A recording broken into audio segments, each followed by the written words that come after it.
Oklahoma's going to have a tough time in the SEC, depending on what you define as a tough time. That's Jay Smith, Locked On Sooners, joining me here to predict Oklahoma's schedule game by game. We may not agree. Now, look, I'm saying tough time by Oklahoma standards in the Big 12.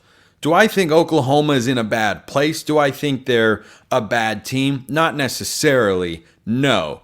Florida, on the other hand, look, that's going to be rough, okay? It's just going to be...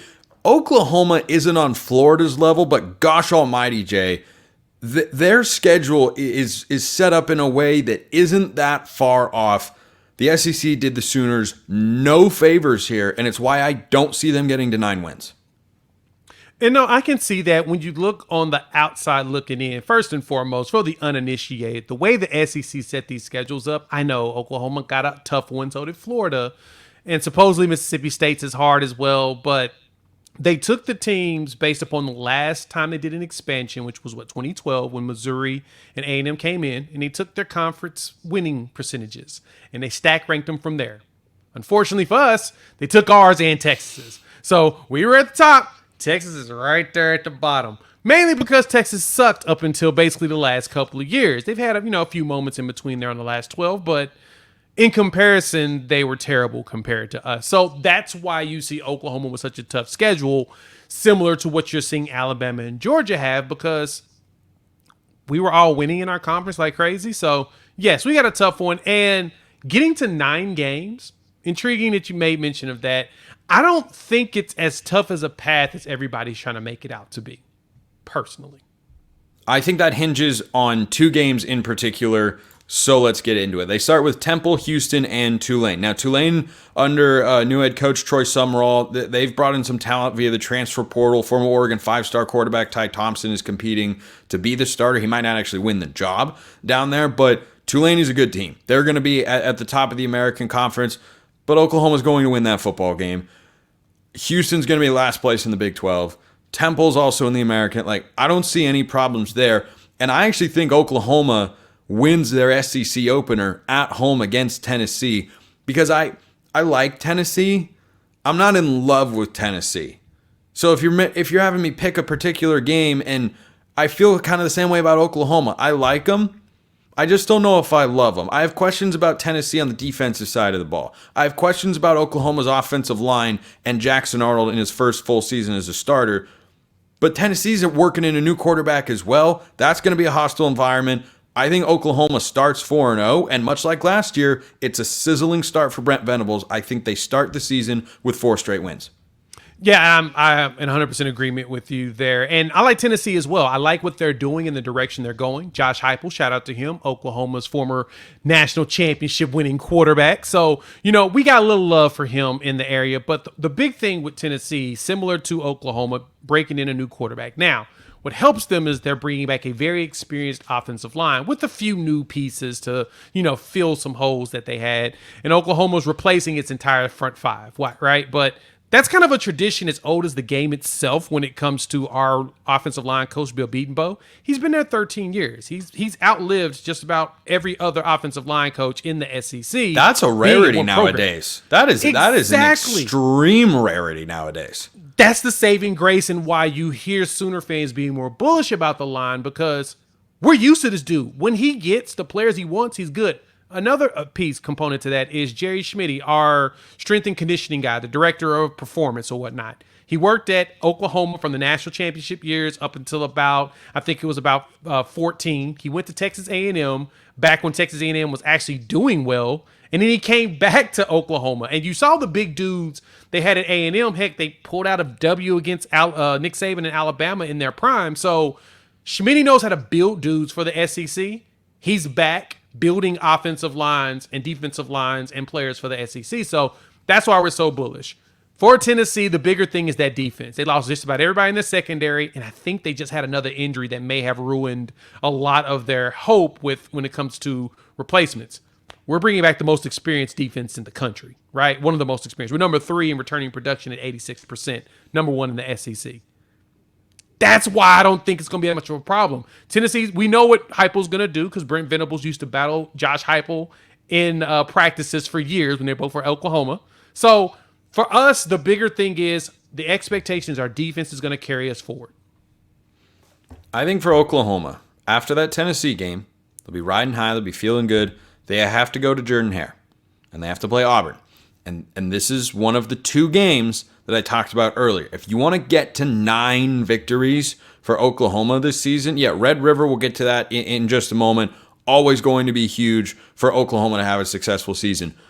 But I think to get to 9 wins, they have to win both at Auburn and at Missouri. And I think they're going to split those games because I think they're kind of in the toss-up category, but I'm not using my one toss-up that I get on schedules if I decide that I want to have one there. I'm not using that on the Missouri or the Auburn game. I think in some order, you pick them whichever way you like. If they lose at Auburn, I think they'll end up beating Missouri. I think they're just 2 games between fairly evenly matched teams. They're both on the road. But I do like Oklahoma a little bit more. I think Missouri might be more likely of a team to win, quite frankly, than Auburn. I think Auburn's had a really, really nice offseason, but I could see them beating Auburn and losing to Missouri. I could see them losing to Missouri and beating Auburn. Either way, I think that's how those 2 games play out. If you want to get to 9 wins, you have to win both. But that's where I put the first automatic loss on the schedule is either Auburn or Missouri, but not both. And that's a fair argument there, and I see what direction you're coming from. This is my argument on the opposite side. Of course, my job is here to be the contrarian and be on the Oklahoma side. Is going up against Auburn, the bigger problem is currently their quarterback still Peyton Thorne, right? He's regressed every year since he had threw for 3,000 yards at Michigan State. Yeah, he's continuously gone backwards every single year. Now, we got Hugh Freeze trying to figure it out. But the fact that they actually had run a 2-quarterback system with him because they weren't sure of who was going to be the starting quarterback told me everything I needed to know. Now, next season, Auburn's going to be a problem. This is Hugh Freeze's 2nd season, right? He's still getting things going, getting things rolling. Those skills position guys are starting to get there, right? Coleman? Yeah, he's going to be a beast, right? I don't know if Auburn's defensive line is going to be as good as it needs to be this season. Next season, sure. This season's really young. They brought in Phil Bleeding, defensive lineman that we actually courted at one point as a transfer from Indiana, to kind of really be the main guy because they need some interior guys. We got Dominic Williams and we still have Dejon Terry, who spent 2 years at Tennessee, and he's seen SEC fronts, right? So for us, I think our defense is going to give them problems on the offensive side of the ball. And at that point, Jackson Arnold should have more comfort because this is the other beauty for Oklahoma. We brought back all our skills position guys. Wide receivers, 4 wide receivers, and we added one more additional one, which was one of the top guys in the portal. So Nick Anderson caught 700 yards, 10 touchdowns, right? Jane Gibson, he had 17 catches, about 400 yards, and he had like 3 touchdowns. Jalil Farouk is back, one of our veteran guys. If he doesn't fumble the ball, he's going to get you about 700 yards in a season, no problem, right? And then Deion Burks, who got over about 690 yards from Purdue last year. The he Burks was edition. Always love it. Wide open. This offense is built for Jackson Arnold to throw that ball deep, right? Get him some boom, 1, 2, 3, launch it. One of those dudes are going to be open. So I think Auburn's going to have a bigger problem holding our guys. And honestly, I think Missouri's going to have the exact same problem. What helps Missouri is their offense is really good, right? Brady Cook's coming back. He's bringing back his wide receiver room. So he's got his skills guys at the wide receiver spot. They had to bring in 2 transfer running backs. Which one's going to stand out? The Georgia State guy, right? I mean, right. You got questions there for me. Yeah. So with the rest of the schedule, I'm sticking to my guns. I hear your points. I'm sticking to my guns on the Auburn, Missouri. That's going to be a split. Texas is my toss-up game. I'm not in August going to pick Red River. I mean, come on. I got to see more there. There's just so much at play. South Carolina at home, fine. At Ole Miss, I like Ole Miss a lot. I think they've had a great offseason. I think going to Oxford, I would probably pick Ole Miss even if this game were in Norman, but it's in Oxford, so I'm really confident picking Ole Miss there. Then you come down the stretch. Oklahoma plays Maine. They've got that Missouri game, and then Bama and at LSU. I've got 2 losses there to end the year. At home against Bama, I'm bullish on the Tide and Kalen DeBoer and what he can do with Jalen Milroe this year and the roster that they have put together. I don't think they'll win the national championship. I do think they will be in the SEC championship game again. And then having to go at LSU, gosh, that's tough. That's tough, and that's how I land on Oklahoma at either 8-4, 7-5, and I don't think that's bad or terrible. And I think it hinges upon those 2 games, Missouri and Auburn, and I've got a toss-up in Red River. That's where I come down on the Sooners, and why I think by their historical standards, where 10-2 last year was kind of a disappointing year at some level because of what they were capable of, why I think they have somewhat of a disappointing season. I can see that. I can see where you're going with that in the case on it. For me, the Ole Miss game is going to be tough. Lane Kiffin's got that team. He should have the team good rolling. roster. That's a It's really got a very good roster. But they're infamous for underachieving with those good rosters, right? Especially against teams that they haven't had rosters. They haven't had rosters like this. Earlier on this show, Stephen Willis, Locked On Ole Miss, said, and I quote, "It's the best Ole Miss roster of my lifetime." Okay, and that's a fair assessment. I could totally see that. Let me see Lane Kiffin and Pete Golding actually do something with it, right? Pete Golding left Alabama for a reason. So for me, I just need to see it actually executed on. If they execute on it, I wouldn't be surprised. But to me, my big thing is with a lot of these teams and a lot of these coaches, I need to see you do it, right? Show me you can do it. We've beat Texas in our neutral site game before, right? We've shown that we can muscle them around. That's why I'm not picking. Like, on the surface, right. And I tell people, I ain't touching it. Because when we've been our best, Texas has been at their worst, they beat us. It's like everybody talks about Jordan Harris being cursed. Red River, it's always a toss-up, regardless, because there's enough hate there that teams care, right? Now, some Texas fans and some of the Texas insiders are pretending like it's not a big deal anymore. Come on, guys. Let's not play that game. But anyway, I get you with the Ole Miss one.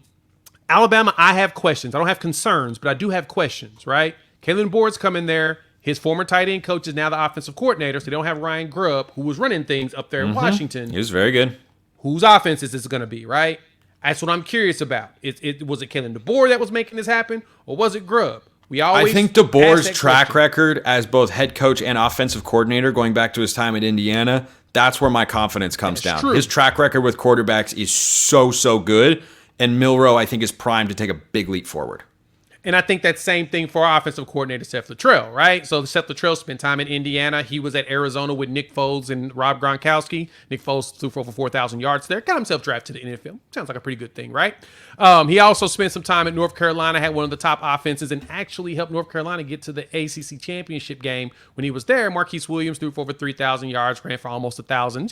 Little numbers there. So for me, it's Littrell knows quarterbacks and he knows offenses, and him and Bill Beatonbow worked together at Arizona, which, again, our offensive line coach has been here about 13 years.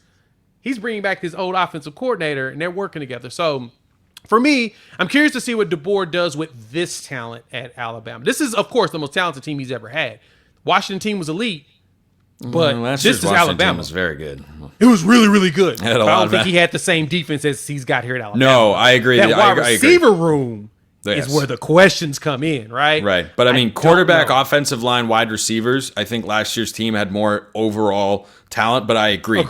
Defensively, I think they've got more horses. So I have Oklahoma at 8-4 or 7-5, depending on what happens in Red River. You have Oklahoma's final record being what? 10-2. 10-2. Jay Smith, higher than me. That's why he's Locked On Sooners. Jay, appreciate the time. Thanks for having me, Spencer. Appreciate everyone listening. I'll see you next time. And until then, hope you have a wonderful rest of your day.